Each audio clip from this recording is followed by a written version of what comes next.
আল্লাহ আমার রব, এই রবি আমার সব। দামে দামে তন মনে তারি অনুভব। তোমার দুনিয়াতে আমি যেদিকে তাকাই, অথই নিয়ামতে ডুবে আছি সবাই। পাক পাখালির গানে শুনি তসবিহ কলরব, তসবিহ কলরব। আল্লাহ আমার রব, এই রবি আমার সব। আসসালামু আলাইকুম প্রিয় দর্শক, আপনারা কেমন আছেন? সবাই ভালো থাকুন, সেটাই আমাদের একান্ত কামনা।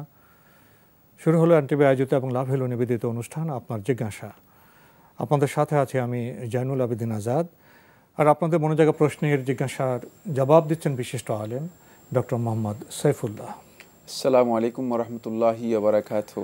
প্রিয় দর্শক, চলুন তাহলে জিজ্ঞাসার জগতে। শুরুতেই একটি চিঠি এটি পাঠানো হয়েছে হক বেকারি শনি রাখরা, ঢাকা থেকে লিখেছেন, যারা শহীদি মৃত্যুর জন্য দোয়া করবে তারা বিছানায় শুয়ে মারা গেলেও শহীদের মর্যাদা পাবে।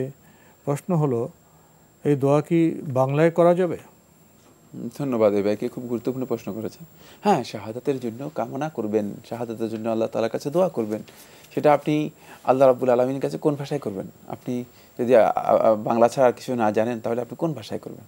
দোয়া আল্লাহ রাব্বুল আলামিনের কাছে আল্লাহর বান্দা নিজের ভাষায় দোয়া করবে, এটাই দোয়ার সবচেয়ে বেশি আকুতি, দোয়ার সবচেয়ে বেশি দাবি। এখানে তার মনের সকল প্রকার আবেগ দিয়ে তিনি দোয়া করতে পারবেন। কারণ আমি বাংলা যেটা বলতে পারবো, যে বাংলায় যে আবেগ আমার তৈরি হবে, আরবি যেহেতু আমি অনুবাদ করতেছি, কোনো সন্দেহ নেই আমার জন্মগত ভাষা বাংলা হওয়ার কারণে আমাকে ব্রেন অনুবাদ করে দিচ্ছে আরবিটা, অথবা ইংলিশ, অথবা উর্দু, অথবা অন্য কোনো ভাষা। সেখানে খেয়াল রাখতে হবে যে এটা অনুবাদ করা হচ্ছে আমার নিজের ভাষা, যেটাকে আল্লাহ তাআলা শিক্ষা দিয়েছেন আমাকে। সূরা আর রহমানে তো আল্লাহ তো সব ভাষা শিক্ষা দিয়েছেন, বর্ণনা আছে। তারপর আপনার সূরা ইব্রাহিমে তো বর্ণনা আছে, প্রত্যেক নবী রাসূলকে সজাতের ভাষাভাষী করে পাঠিয়েছেন। নিজের যে ভাষা রয়েছে এই ভাষাটাই আমি মূলত প্রথমে প্রত্যেকটা জিনিসকে এই ভাষাতেই আমি বুঝি, এই ভাষাতেই আমি এই সমস্ত জিনিসকে আমি তুলে ধরার জন্য চেষ্টা করি। সেক্ষেত্রে ইংরেজিতে হলে তাহলে সেটা আমাকে অনুবাদ করতে হয়, আরবিতে হলে সেটা আমাকে অনুবাদ করতে হয়। যদি আমি আরবি জানি তাহলে আমি সেটা আরবিতে অনুবাদ করে বলি, আর যদি ইংরেজি জানি ইংরেজিতে অনুবাদ করে বলি। কিন্তু আমার বাংলা ভাষা প্রথম, আমার যেহেতু আমাকে সৃষ্টিগতভাবেই আল্লাহ সুবহানাহু ওয়া তাআলা শিক্ষা দিয়েছেন, ফলে এটা আমার কাছে সবচেয়ে বেশি সহজ, সবচেয়ে বেশি সহজ। এর মধ্যে বেশি আবেগ তৈরি হয়, এর মধ্যে বেশি ভালোবাসা থাকে। তাই আল্লাহর কাছে যদি আল্লাহর বান্দা এই ভাষায় তুলে ধরেন, আল্লাহ তাআলার কাছে তিনি আবেগ দিয়ে সেটা তুলে ধরতে পারবেন। আর দুনিয়ার কোনো আলেম আমি জানি না এই শর্ত করেছেন যে দোয়া কবুল হওয়ার জন্য দোয়া আরবিতে হতে হবে, অথবা অন্যথায় দোয়া কবুল হবে না। এই ধরনের বক্তব্য কোনো আলেম কোনো যুগে কোনো ফিকহের মধ্যে এই কথা বলেননি। আরও প্রশ্ন করেছেন, জান্নাতে সবচেয়ে বেশি মর্যাদা পাবেন শহীদরা, এভাবে মারা গেলেও কি শহীদদের সব মর্যাদা পাওয়া যাবে? শাহাদাতের মর্যাদা যাদেরকে দেওয়া হবে বা যাদেরকে বলা হয়েছে সেটা হচ্ছে শুহাদা ওয়াল মারিকা, যুদ্ধের ময়দানে যারা শহীদ হয়েছেন তারা। শাহাদাতের যারা মর্যাদা পেয়েছেন তারা নয়।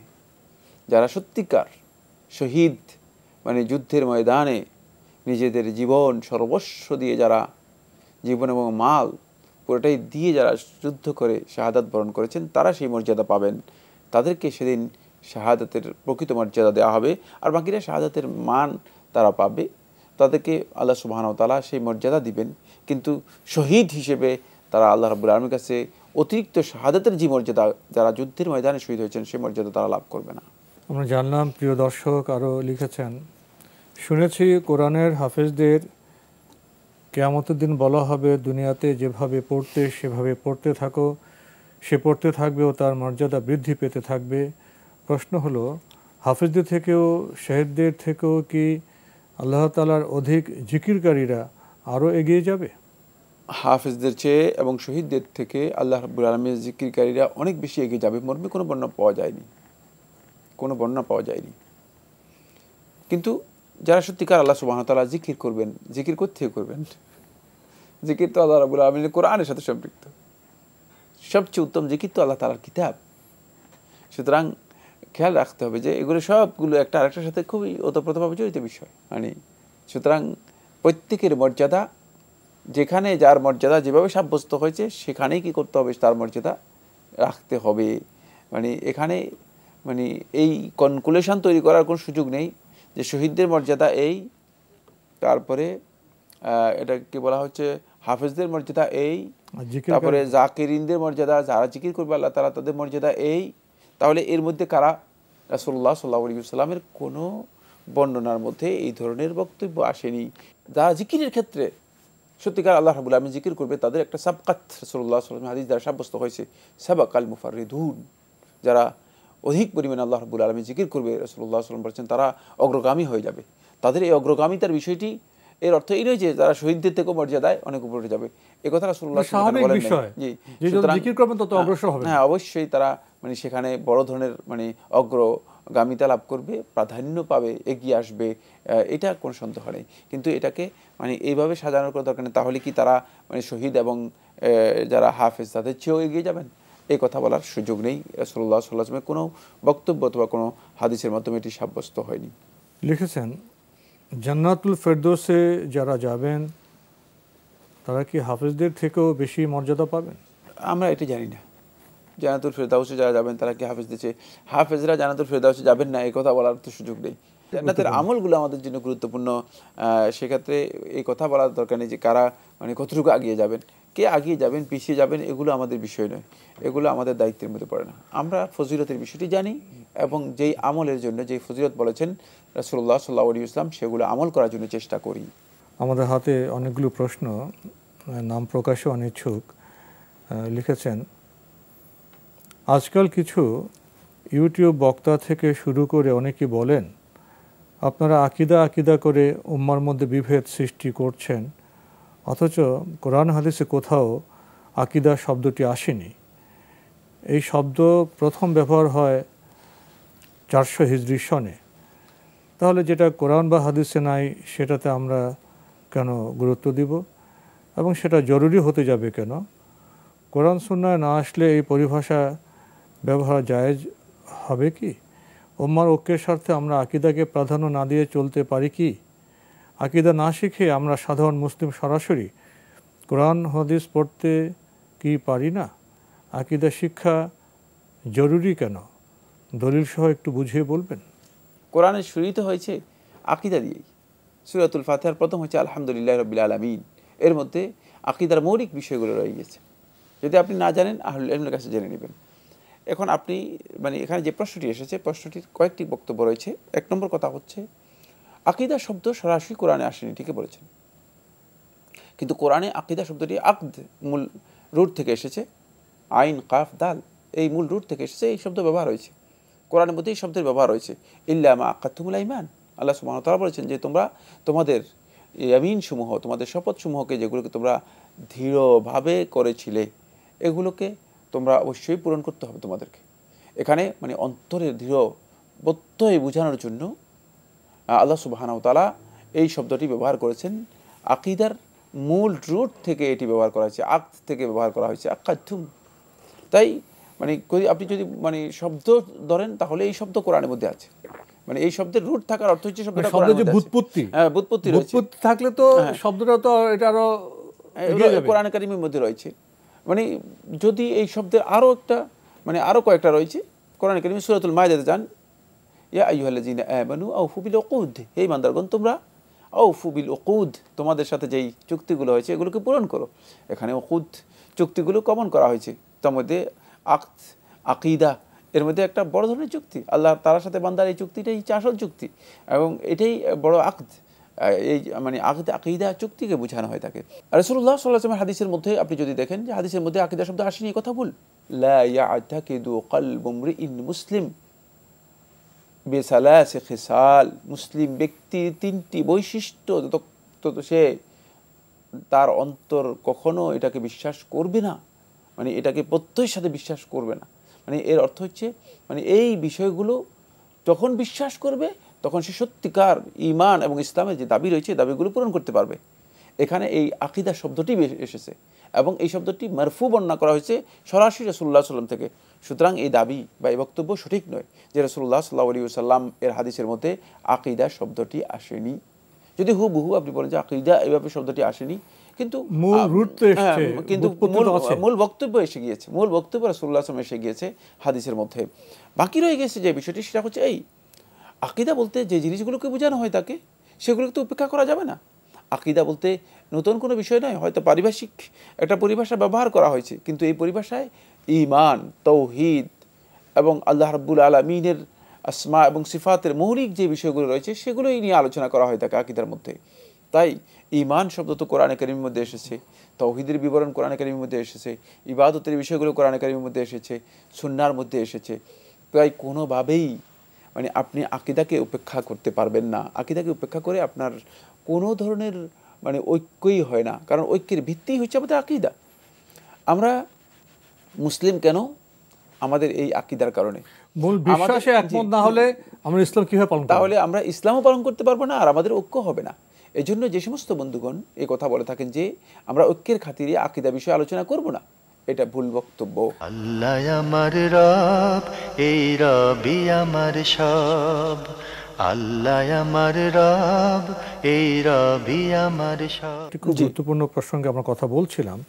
কেউ কেউ ভাবছেন যে আমরা আকীদাকে বাদ দিয়ে মুসলিম উম্মার ঐক্যের স্বার্থে কাজ করি। আবার অনেকে বিবেচনা করছেন যে আকীদা তো ভিত্তি না থাকলে তো আমরা একমত কোথায় হব, কিভাবে হব? এইটা মৌলিক কথা, সেটা হচ্ছে এই মানে আকীদাকে বাদ দেওয়ার অর্থ হচ্ছে আপনি তো আপনার আসলকে বাদ দিলেন, তাহলে আপনি ইসলাম থেকে খারিজ হয়ে গিয়ে আপনার এই ঐক্যের প্রয়োজন কি? কোনো প্রয়োজন তো নেই। আকীদা বাদ দেওয়ার অর্থ হচ্ছে ইসলামকে বাদ দেওয়া। আমার ইসলামটাই হচ্ছে আমার আকীদা। সুতরাং ইসলামকে বাদ দিয়ে যদি কেউ ঐক্যের কথা বলে থাকেন, তিনি একটি বিভ্রান্তির বক্তব্য দিচ্ছেন, কোনোভাবেই শুদ্ধ নয়। তাই আকীদার ভিত্তি হচ্ছে ঐক্যের মূল ভিত্তি। আজকে মানে একজন ভাই মুসলিম, তিনি ইন্দোনেশিয়াতে মুসলিম আকীদার কারণে, এই মুসলিম ভাই আফ্রিকাতে তিনি মুসলিম আকীদার কারণে, অন্য কোনো কারণে নয়। সুতরাং আকীদা বাদ দিয়ে আপনি যদি এটাকে বিবেচনা করেন তাহলে কোনোদিন ঐক্য হবে না, ঐক্যের কোনো সুযোগ নেই। শেষ কথা হচ্ছে এই আকীদা হচ্ছে মূলত এটা হচ্ছে এককের ঘর। মানে এখানে যদি আপনি কোনো সংখ্যা বসাতে না পারেন, আকীদার যদি আপনার এখানে কোনো প্লাস না আসে, কোনো সংখ্যা না আসে, তাহলে বাকি যতই শূন্য যোগ করেন, যতই আমল যোগ করেন, যতই কিছু যোগ করেন, এগুলোর কোনো মূল্য নেই। যেমন 1 যোগ হওয়ার পরে যদি শূন্য দেন, একের পরে 1 শূন্য দিলে 10 হবে, এরপরে শূন্য দিলে 100 হবে, এরপর শূন্য দিলে 1000 হবে। কিন্তু যদি 1 না থাকে, যতই শূন্য যোগ করেন এই শূন্যের কোনো ভ্যালু নেই। আকীদা হচ্ছে এককের ঘর।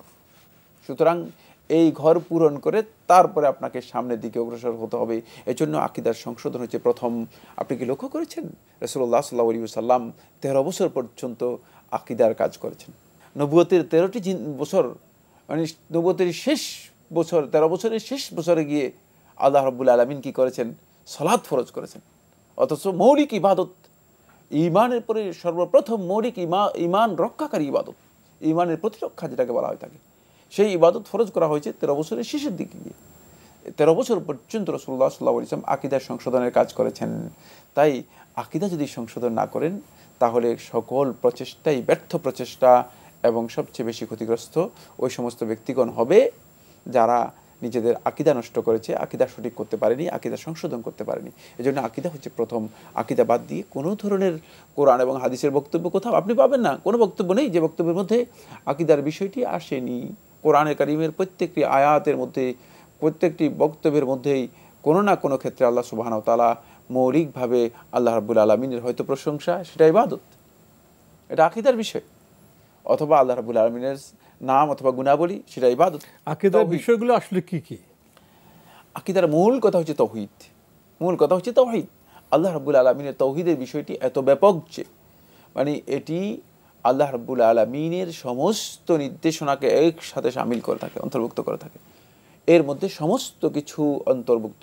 ফলে শেখুল ইসলাম মুহাম্মদ বিন সুলাইমান আত-তামিমি রাহমাতুল্লাহ বলেন যে তাওহীদ হচ্ছে এমন একটি বিষয় যেটি মানে আ'আম্মু মিনাল ইবাদাহ, ইবাদতের চেয়েও ব্যাপক, এবং সকল প্রকার ইবাদতকেও তাওহীদ অন্তর্ভুক্ত করে।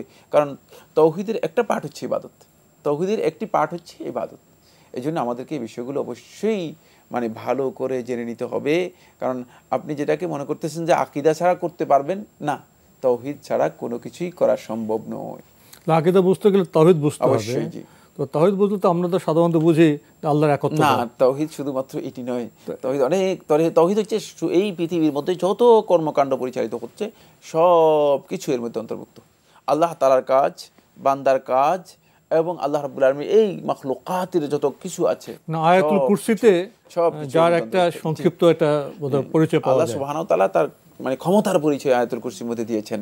বাকি এটি এত ব্যাপক যে কোরআনে কারীমের প্রত্যেকটি আয়াতের মধ্যেই মূলত তাওহীদের বিষয়গুলো রয়েছে। যেমন সূরাতুল ফাতিহার প্রথম আলহামদুলিল্লাহ, এই আলহামদুর মধ্যে তাওহীদুল উবুদিয়্যা রয়েছে। আল্লাহ রাব্বুল আলামিনের ইবাদতের বিষয় রয়ে গেছে। কারণ আমি প্রশংসা করছি কেন? আল্লাহ রাব্বুল আলামিনের, এই জন্য যেহেতু আমি আল্লাহ তাআলার ইবাদত করতেছি, আমি আল্লাহ রাব্বুল আলামিনের বান্দা, আবদ। এই জন্য আবদের কাজ হচ্ছে আল্লাহ রাব্বুল আলামিনের প্রশংসা করা। এই জন্য আলহামদু এ দিয়ে শুরু হয়েছে। প্রত্যেকটি জিনিসের মধ্যে এই ধরনের বিশাল আলোচনা রয়েছে, যেগুলো আমাদের প্রত্যেকটি ইমানদার ব্যক্তিগণকে সত্যিকারভাবে জেনে নিজের আকীদাকে প্রথমে শুদ্ধ করতে হবে। আর আকীদা যদি আপনার শুদ্ধ হয়, আমল আপনার যদি কমও হয়, আমলে যদি আপনার কোনো বিচ্যুতিও থাকে, তাহলেও কিন্তু আপনি নাজাতের আশা করতে পারবেন ইনশাআল্লাহ তাআলা। আমরা খুবই গুরুত্বপূর্ণ বিষয়ে কথা শুনছিলাম। প্রিয় দর্শক, আমাদের হাতে একটি ইমেল, এটি পাঠিয়েছেন আব্দুর রহিম, গাজীপুর ক্যান্টনমেন্ট থেকে।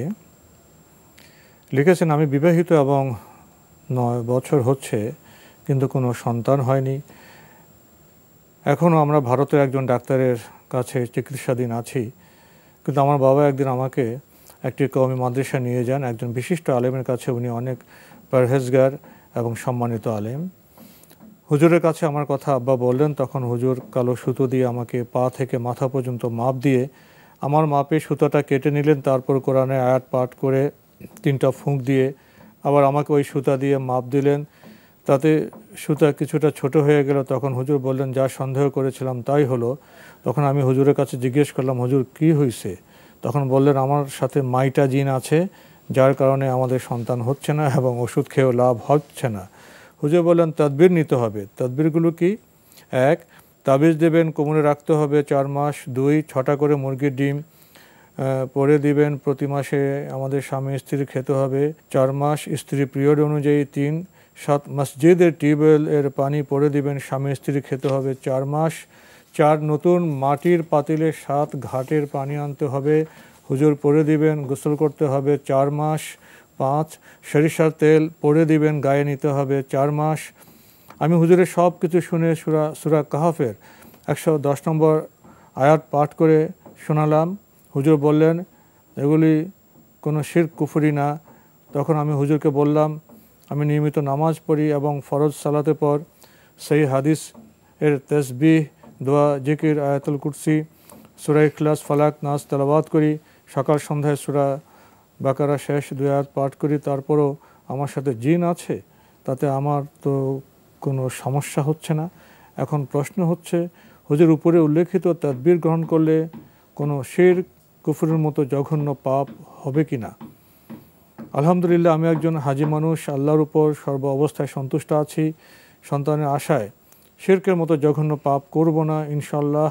এবং এই তাদবির না নিলে হয়তো আমার বাবার সাথে সম্পর্ক কিছুটা নষ্ট হবে, কারণ তারা আমাকে জড়িয়ে ধরে কান্নাকাটি করেন, সন্তান নেই দেখে আমার কি হবে, কে দেখবে ইত্যাদি। আমি আমার মা বাবাকে সূরা লোকমানের 13-14 নম্বর আয়াত পাঠ করে শোনাই। তখন তারা বলেন, আমার চেয়ে হুজুররা কি কম বোঝেন? আমার মা বাবার জন্য একটু উপদেশ দিবেন এবং আমার জন্য দোয়া করবেন।